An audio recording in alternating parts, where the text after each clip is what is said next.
ENZC community, what is going on? My apologies for not having a video out Friday into market.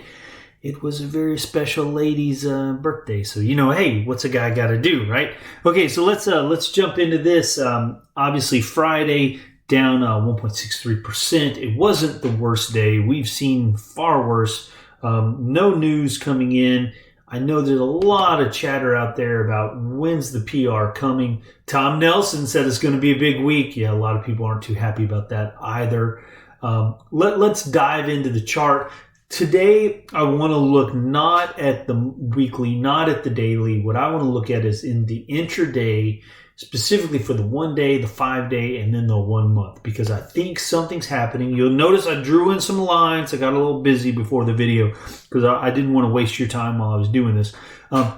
Okay, let's talk about Friday, right? Friday, we crashed down, right? And then, things just sucked balls for quite a while. We consolidated there, and then at the end of the day, wouldn't you know it, it just runs right up, right? And the problem with that, because ENZC does this every freaking day, is that at the end of the day, it gets into overbought on the slow stochastic, which means it's probably going to come down, right? Which means we open the morning when you've got the most volume on a down note like we did that day, and it just gives us hell to pay for the rest of the day as we try to get back up. So I think ENZC needs to have a terrible end of the day on Monday so we can just run the rest of the week. That's my personal opinion, but whatever. I'm ranting. Okay, so let's look into this thing. Clearly, the indicators went berserk at the end of the day as things were just suddenly like buy. But let's look at these. Let's look at these lines I drew in because I like lines.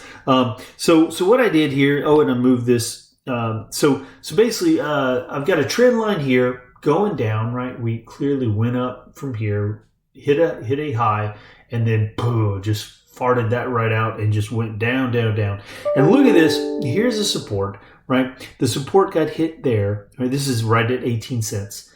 We roll around, and then there we go. We hit it again, and then we roll along, and there we hit it again. Do you see what I'm saying? Do you see what I'm saying? Right? This 18 cents is significant, and that trend is significant. And here's the big oh my God moment. That pinch right there, that would be today if market was open. So what I'm thinking is there's a high chance that Monday we might open in a down note with that red candle. But I think something is going to happen. And now there's no telling what that something is when you look at the price exactly. But when I look at the indicators, what I see is I see a low and I see a higher low. That's always good. Okay, and now I want to jump into the 1 month intraday to give you a bit more of what I'm thinking here, right? So I want you to check this out, right? Here's when we're at overbought in the slow stochastic, right? So we've got that hill, overbought, we come down.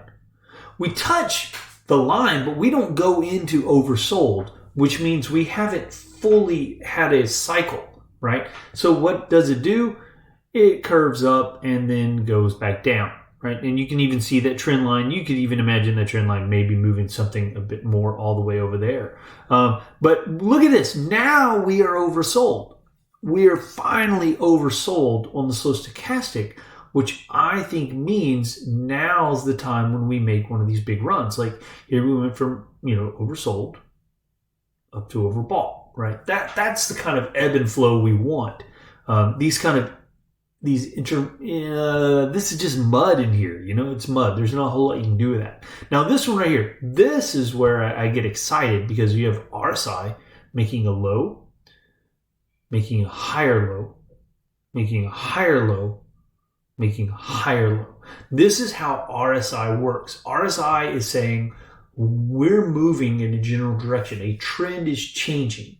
And I believe that we might see that develop. And if this pinch is correct, I guess right now it's happening.